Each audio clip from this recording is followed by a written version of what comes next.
Hello, good morning everyone. This is Mr. Mulley from St Joseph's School, as you all know.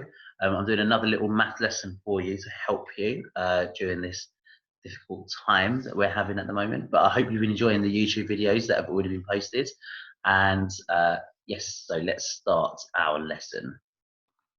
Okay, so here's the beginning of our lesson. I am going to turn the video off so you can see everything that I'm doing. But so here we go.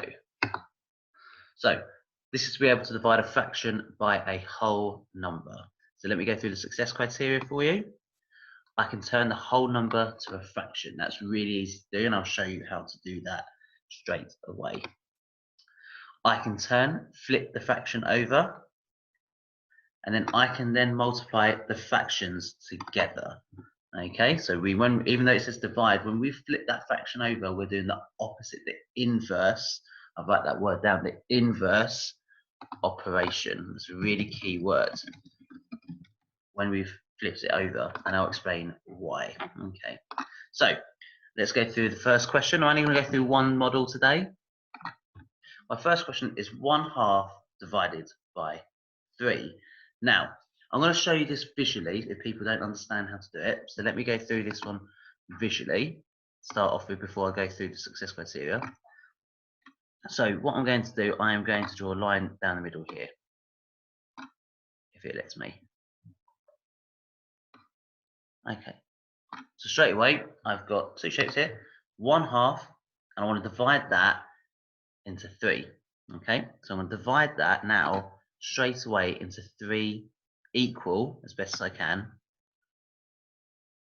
parts. So that's my 1/2 now divided into 3. And then I'm going to actually, because that's divided into 3, I'm going to divide this part into 3 as well. 1,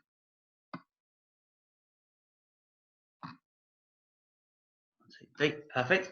So, they're not equal, normally they would be, but actually if we look at what we've got here, we have now got 1, 2, 3, 4, 5, 6.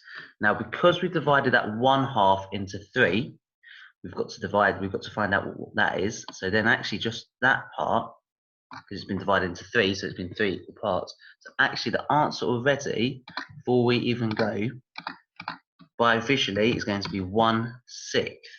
However, this doesn't always work. When you get up to year 5 and year 6, this will always work, sorry. When you get up to year 5 and year 6, especially when we do those like arithmetic papers, we need to be a lot quicker with it. So I'm going to show you a quicker way that we can do it. And I'm just going to do it underneath here. So we've got 1/2. So I'll do another question. That was a really simple one. So this time I'll do 1/3. And let me just put it divided by 7. Okay, so I'm going to go through specifically the success criteria. So straight away, I can turn the whole number to a fraction. So I'm going to write that question out again. I'll just do it underneath here this time. 1/3 times 7. And to turn that into a fraction, I know that 7 whole is going to be 7 over 1. That's always how you turn the whole number into a fraction. Okay. Oh, so that should be a divide sign.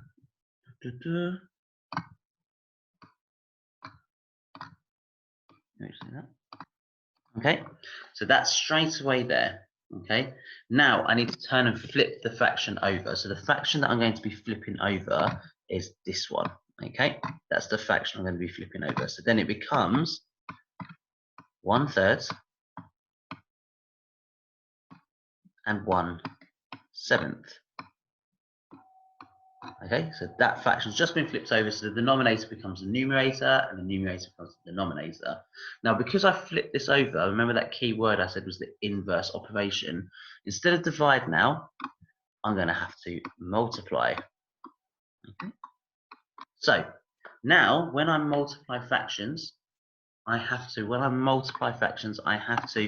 multiply the numerators and multiply denominators at the bottom.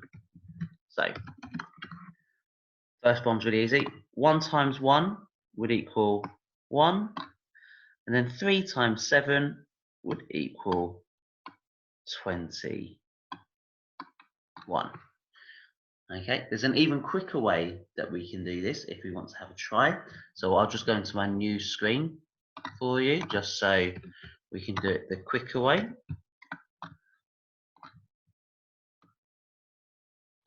So let's put another question up there. Let's have 3/4 divided by 4.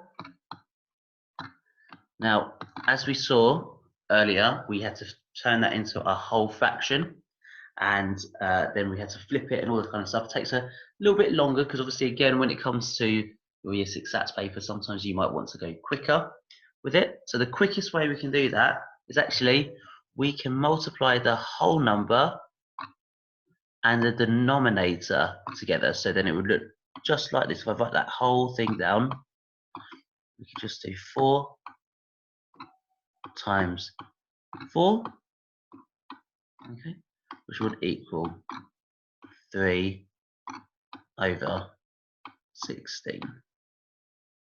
Okay, and you'd get that answer correct for all of them. Okay, so that's my lesson 4 of maths this week. There is going to be work put up on the website with a little link. Please check the website as soon as possible, because that will be some extra work for you. And then I will put some little extra challenges on there as well, reasoning challenges that you can do at home. Hope you're all keeping well and safe, and hopefully speak to you soon.